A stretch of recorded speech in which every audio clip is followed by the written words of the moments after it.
ಇಲ್ಲಿ ವಿದ್ಯಾರ್ಥಿಗಳೇ, ಅವಿಭಾಜ್ಯ ಅಪವರ್ತನಗಳನ್ನ ನಾವು ಬಾಯದಿಂದ ಕಂಡು ಹಿಡಿಬೇಕಾಗ್ತದೆ. ಯಾಕಂದ್ರೆ ಯಾವ ಸಂಖ್ಯೆ ಗುಣಲಬ್ಧ 2100 ಆಗ್ತದ ಅದು ಅದರ ಉತ್ತರ ಆಗಿರ್ತದ. ಆದ್ರೆ ಅದು ಅವಿಭಾಜ್ಯ ಸಂಖ್ಯೆಗಳಾಗಿರ್ಬೇಕು. ಇವುಗಳನ್ನು ಗುಣಾಕಾರ ಮಾಡಿಬಿಟ್ರೆ ಎಷ್ಟು ಬರ್ತದೆ? 2100 ಬರ್ತದ. ಅದು ಬರ್ಲಿ ಬೇಕಾದ್ರೆ ಬಿಡ್ಲಿ, ಇದನ್ನ ಹೆಚ್ಚಾನೆಚ್ಚು ಅದಕ್ಕೆ ನೀವು ಉತ್ತರ ಆಗ್ತೀರಿ ಅಂದ್ರೆ ಇಲ್ಲಿ 15 ಅಂದ್ರೆ ಇದು ಅವಿಭಾಜ್ಯ ಅಲ್ಲ, ಇದು ಉತ್ತರ ಆಗ್ಲಿಕ್ಕೆ ಸಾಧ್ಯನೇ ಇಲ್ಲ. ಇಲ್ಲೊಂದದ, ಇದು ಅವಿಭಾಜ್ಯ ಅಲ್ಲ. ಆಮೇಲೆ ಇಲ್ಲಿ ನೋಡ್ರಿ, ಇಲ್ಲೆಲ್ಲ ಅವಿಭಾಜ್ಯ ಸಂಖ್ಯೆಗಳೇ ಬಂದಾವ ನೋಡಿ. ಇವು ಎಲ್ಲ ಅವಿಭಾಜ್ಯ ಸಂಖ್ಯೆಗಳು ಕರೆಕ್ಟ್ ಬಂದ. 7 ಬಂದದ, 5 ಬಂದದ, 5 ಬಂದದ, 3 ಬಂದದ ನೋಡಿ. ಇಲ್ಲಿ 2 2 4 ಆಗಿಬಿಟ್ಟದ. ಉತ್ತರ ಬೇಕಾದ್ರೆ ಇದಾಗಬೇಕು, ಬೇಕಾದ್ರೆ ಇದಾಗಬೇಕು. ಯಾಕಂದ್ರೆ ಇವೆಲ್ಲ ಅವಿಭಾಜ್ಯ ಸಂಖ್ಯೆಗಳು ಅಲ್ಲಿವು. ಯಾಕಂದ್ರೆ ಇದು ಹೌದು, ಇದು ಹೌದು, ಇದು ಹೌದು, ಇದು ಅಲ್ಲ, ಇದು ಅಲ್ಲೇ ಅಲ್ಲ, ಇದು ಉತ್ತರ ಕ್ಯಾನ್ಸಲ್ಲೇ.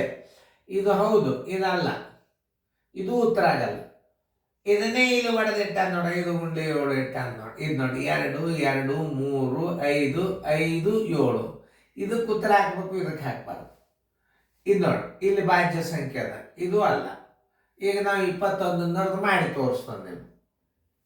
2100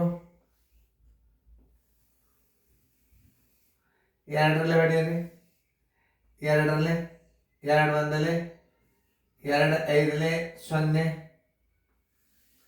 2 ಆಗ್ತಿಲ್ಲ. ಮತ್ತೆ 2ರಲ್ಲಿ ನೋಡ್ರಿ, 2 5ಲೆ 10, 2 2ಲೆ 2 5ಲೆ 2 ಆದಿನ ನೋಡಿ. 5 5 10 12 3ಲೆ ಹೊಡೆಯಿರಿ, 3 1ಲೆ 3 7ಲೆ 3 5ಲೆ ನೋಡಿ 3 ಬಂತು. ಈಗ ಮತ್ತೆ 3ಲೆ ಹೋಗಂಗಿಲ್ಲ. ಈಗ 5ರಲ್ಲಿ 5 3ಲೆ 15, 5 5ಲೆ 25 ನೋಡಿ. ಮತ್ತೆ 5ರಲ್ಲಿ 5 7ಲೆ 35, ಮತ್ತೆ 5ರಲ್ಲಿ ಇದು ಸಾರಿ 7ರಲ್ಲಿ 7 1ಲೆ ನೋಡಿ. ಹುಡುಕ್ಯಾಡ್ರಿ ಇದನ್ನು ಹೊರಗೆ ತೆಗೀರಿ. 2 ಗುಂಡ್ಲೆ 2 ಗುಂಡ್ಲೆ 3 ಗುಂಡ್ಲೆ 5 ಗುಂಡ್ಲೆ 5 ಗುಂಡ್ಲೆ 7. ಉತ್ತರ ಸಂಖ್ಯೆ ಸಿ ನೋಡಿ. ಹಿಂಗೆ ತಿಳ್ಕೋಬೇಕು. ಇದನ್ನ ಅವಿಭಾಜ್ಯ ಸಂಖ್ಯೆಗಳ ಮೇಲೆ ಕಂಡು ಹಿಡಿಬೋದು ನೀವು. ಯಾಕಂದ್ರೆ ಇದಂತೂ ಅಲ್ಲೇ ಅಲ್ಲ, ಆಮೇಲೆ ಇದು ಅಲ್ಲ. ಯಾಕಂದ್ರೆ 35 ಮತ್ತೊಂದು ಅಂಕಿಲೆ ಭಾಗ ಹೋಗ್ತದ. ಈಗ ಇವು ಎರಡೂ ಹೌದು. ಇದರಾಗ ಒಂದು ನೀವು ರಿಜೆಕ್ಟ್ ಮಾಡ್ಬೇಕಾಗ್ತದೆ. ಯಾಕಂದ್ರೆ ಇಲ್ಲಿ ಡಬಲ್ ಇಟ್ಟಾನೆ 2 2ಲೆ. ಇದನ್ನ ಏನ್ ಮಾಡ್ಯಾನ? ಅಪವರ್ತನ, ಅವಿಭಾಜ್ಯ ಅಪವರ್ತನಗಳಿಂದ 2 2ಲೆ 4. ಇದು ಭಾಜ್ಯ ಅಪವರ್ತನ.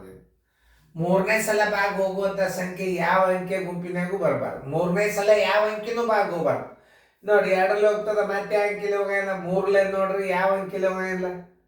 ಒಂದು ಆಗುವ ಅದೇ ಸಂಖ್ಯೆಯನ್ನು ಬಿಟ್ಟು ಬೇರೊಂದು ಸಂಖ್ಯೆ ಭಾಗಿಸಲಾರದ ಸಂಖ್ಯೆಗಳಿಗೆ ಅವಿಭಾಜ್ಯ ಸಂಖ್ಯೆಗಳು ಅಂತ ನೋಡಿ. 2 2 3 5 ಆಯ್ತು. ಇದನ್ನ ನೋಡ್ರಿ, ಉತ್ತರ ಸಂಖ್ಯೆ ಸಿ.